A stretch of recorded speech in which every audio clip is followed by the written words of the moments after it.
We speak student. Power in literature. Setting. A la Shmoop. Okay, so let's shift a little bit and talk about setting, another very important tool used by authors. What is setting?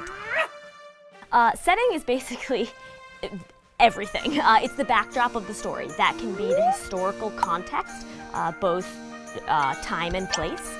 It can be the micro setting, meaning as opposed to the macro setting, which is the big setting of 1920s New York. It can be the micro setting, Gatsby's house. It's the smaller location where something takes place.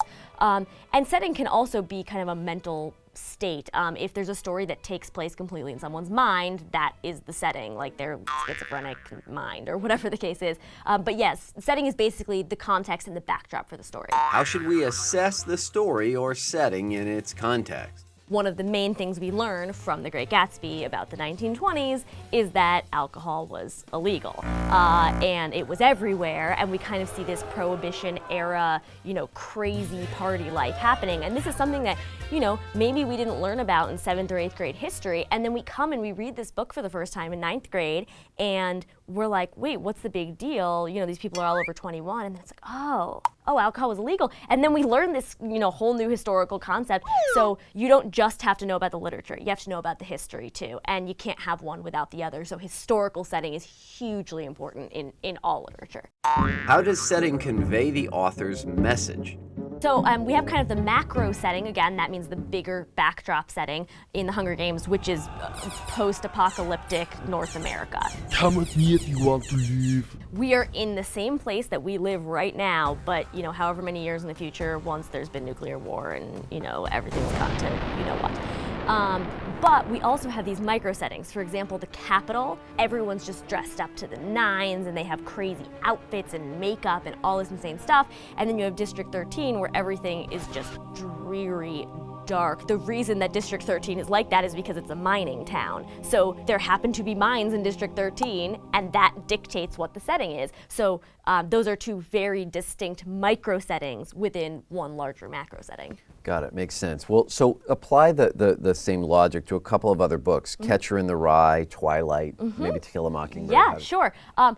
So Catcher in the Rye, New York City, is basically a character in the story.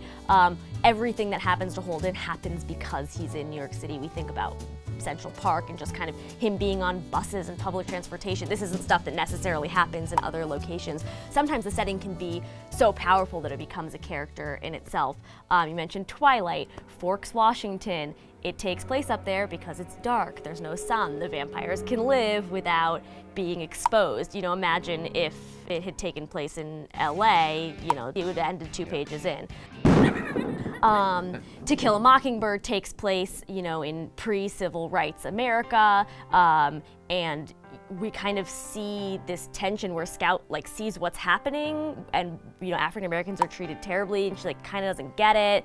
But we get to see into the heart of exactly what was going on before that all happened. Do authors use setting to tell their story? The author's writing what they know. It maybe comes a little bit more naturally, and they're not necessarily having to think about it that hard. If you're writing something that is a vampire, dystopian, futuristic, whatever, if you're writing something that you don't know well, or something that doesn't exist, fantasy stories, that's when you have to really become a world builder. People like Tolkien or J.K. Rowling, these people had to create a world from scratch, and those are the people that have to be very focused on setting. Okay, makes a ton of sense. What is setting? How should we assess the story or setting in its context? How does setting convey the author's message? Do authors use setting to tell their story? Come with me if you want to live.